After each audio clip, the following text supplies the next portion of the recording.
Hello, and welcome back to another episode of Deadly Beauty, where I do a makeup look that corresponds with the plant of the day, and throw in a murder mystery as well. Today, I'm here to introduce to you the Castor Bean plant, a plant so revered for its healing properties now, but in the past, it was and still is a lethal killer. Let's get started.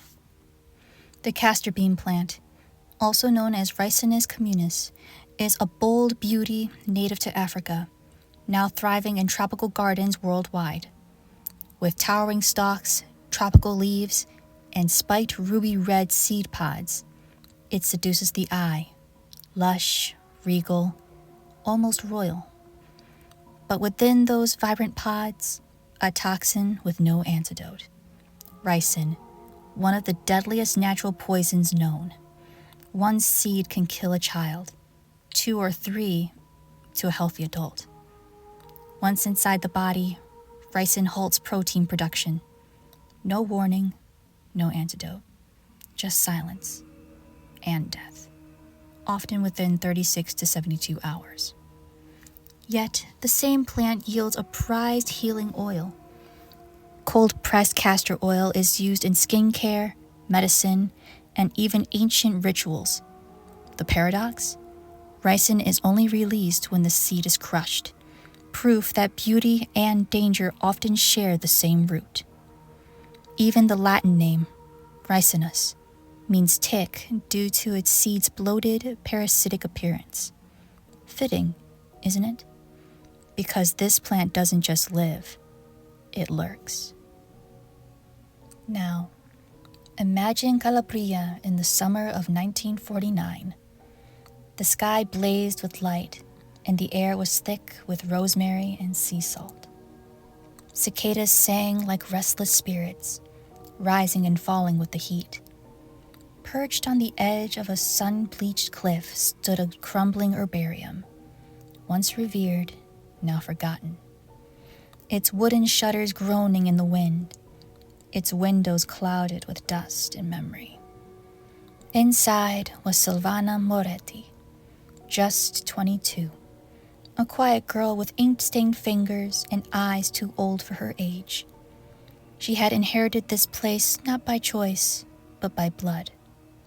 Passed down from her grandmother, a known herbalist once feared for her remedies and whispered to be something more. The townspeople said the Moretti women lived close to death, loved by plants that could soothe and haunted by those that could kill. They called it a blessing, or a curse, depending on who you asked. One evening, as lightning split the horizon and the warm scent of rain drifted in, Silvana lit a single oil lamp and began sorting through the herbarium's deeper drawers. She wasn't looking for anything, but something was looking for her. She found it nestled in a velvet-lined case, dried castor pods, sharp and curved like talons. Their color glinted, red, green, deep bronze. Beautiful, yet so dangerous.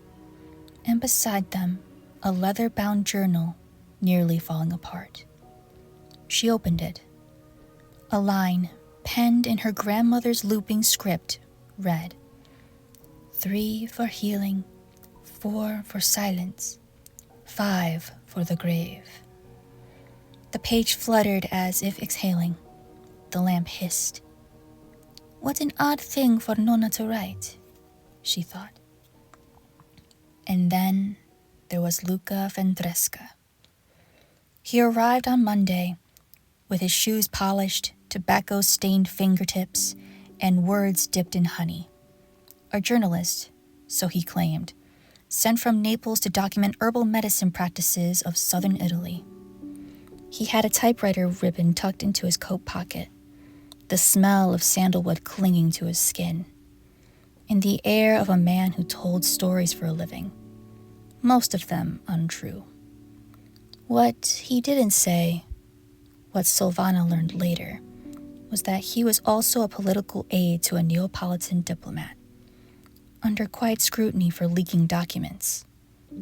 And he had a wife, a real wife, pale and unwell, tucked away in a villa north of the city, waiting for letters that no longer came. Silvana was cautious at first, but Luca had a way of making you feel seen. He asked too many questions. He complimented her tinctures, her clarity, her hands. He said her herbal skills were wasted in a forgotten town like this, that the world needed women like her, that he needed her. And so, she let him in.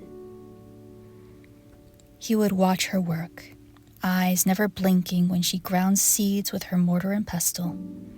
He'd lean too close when she strained oil through cheesecloth, the scent of lavender and laurel dancing between them.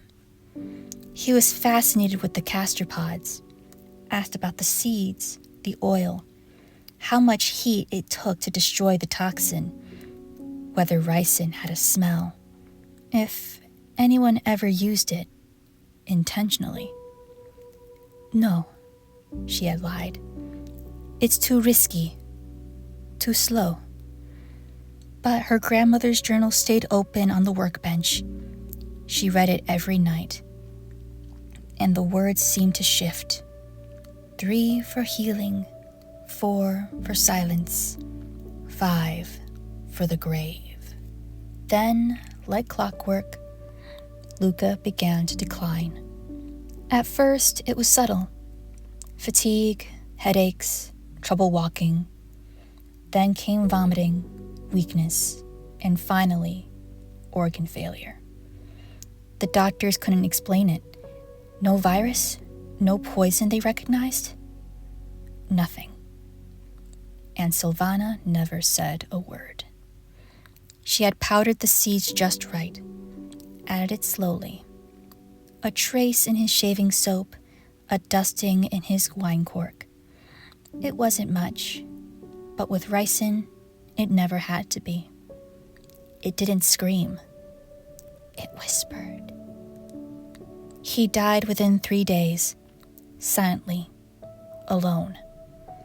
She wrapped his body in linen, carried him back to the garden at dawn, and buried him near a fig tree. And above him, she planted another castor bean. One for memory, one for warning. Silvana never married, but the herbarium began to bloom again. Tourists whispered about her remedies. Locals came for her oils, but no one ever crossed her. Not twice. The castor pods glistened in the summer sun, swaying like rubies with teeth. Her legend, a woman of balms and betrayal, a witch of healing and silence. And in her garden, among aloe and verbena, one phrase endured. 3 for healing, 4 for silence, 5 for the grave. But this plant's power isn't just fiction. It became global infamy in 1978. Journalist and Bulgarian descendant Georgi Markov was walking near Waterloo Bridge in London when he felt a sting to the thigh. Just a man dropping an umbrella. Nothing too odd or out of the ordinary. And he continued to walk away. 3 days later, he was dead. An autopsy revealed a pellet injected into his leg, loaded with ricin. Extracted from castor beans, refined to kill with surgical precision. The assassin, never caught. But ricin made headlines. A silent, scentless agent of death. So, the next time you pass a garden and spot a castor bean, tall, wild, beautiful, pause. Look closely at those jewel-toned pods, because what heals can also haunt, and what grows in the sunlight may hold shadows in its roots, especially when someone like Silvana has touched it. That is all I have for you today. Remember, do your research, and happy Saturday. Yours truly, Crimson Fox.